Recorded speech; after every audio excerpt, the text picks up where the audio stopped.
আমার ছেলের বয়স 3 মাস হয়েছে, এর মধ্যে আবার আমার স্ত্রী কনসেপ্ট, এখনো 1 মাস হয়নি, এমতো অবস্থায় আমার স্ত্রীর ঝুঁকি রয়েছে, এরূপ অবস্থায় কি অ্যাবর্শন করা জায়েজ আছে?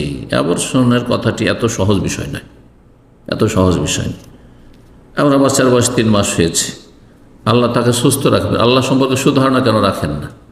3 মাস হয়েছে আর আপনার 9 মাস আপনার ওয়াইফ গর্ভধারণ করে থাকবে, পেটে বাচ্চা থাকবে, আর তার 9, 3, 12 মাস, 1 বছর পরে একটা বাচ্চা হবে, 1 বছর পরে হবে। আল্লাহ রাব্বুল আলামিন সুস্থ রাখবেন, আপনি অ্যাবর্শন করে দিলেন, আল্লাহর সাহায্য আপনার সাথে থাকলো না, আপনার বিবির সাথে থাকলো না।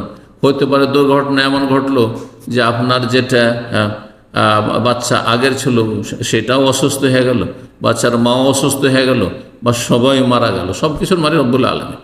আল্লাহ যেহেতু আপনাকে অসহায় ছেড়ে দিয়েছেন, আপনি দুনিয়াদারি করেছেন, দুনিয়াকে প্রাধান্য দিয়েছেন, এইরকম পরিস্থিতি দেখা গেছে যে 1 বছর পর পর বাচ্চা হয়েছে, তারপর বাচ্চাগুলো সুস্থ রয়েছে, কারণ আল্লাহর খাস মদদ রয়েছে তার সাথে, আল্লাহ তারা ভরসা করেছে। কিন্তু অনেকে দেখা যায় 5 বছর, 7 বছর, 10 বছর পরে গ্যাপ দিয়ে দিয়ে বাচ্চা নিয়েছে, একটি বাচ্চা সুস্থ না, সব হচ্ছে প্রতিবন্ধী, অ্যাবনর্মাল। আল্লাহ অসহায় ছেড়ে দিয়েছেন এদেরকে। সুতরাং এত সহজভাবে নেবেন না বিষয়টি। তবে 2 জন মুসলিম আল্লাহ ভীরু, ধার্মিক, নামাজি, বেনামাজি মুসলিম নয়, চিকিৎসক, হ্যাঁ, বিশেষজ্ঞ, স্পেশালিস্ট 2 জন হইতে হবে, এবং তারা যেন মুসলিম হয়, কাফের না হয়, ধার্মিক হয়, নামকাস্তে মুসলিম না হয়, সেকুলার না হয়, দুনিয়াদার না হয়।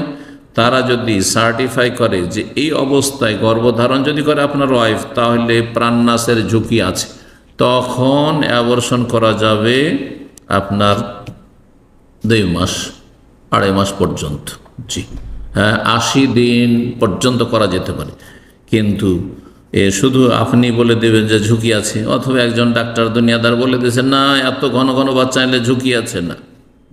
আচ্ছা, তারপর যদি সিজার হয়ে থাকে আর এরকম হয়, তো আপনি এরকম হতে দিলেন কেন? আগে থেকে কেন সতর্কতা অবলম্বন করলেন? আগে থেকে সতর্কতা অবলম্বন করুন।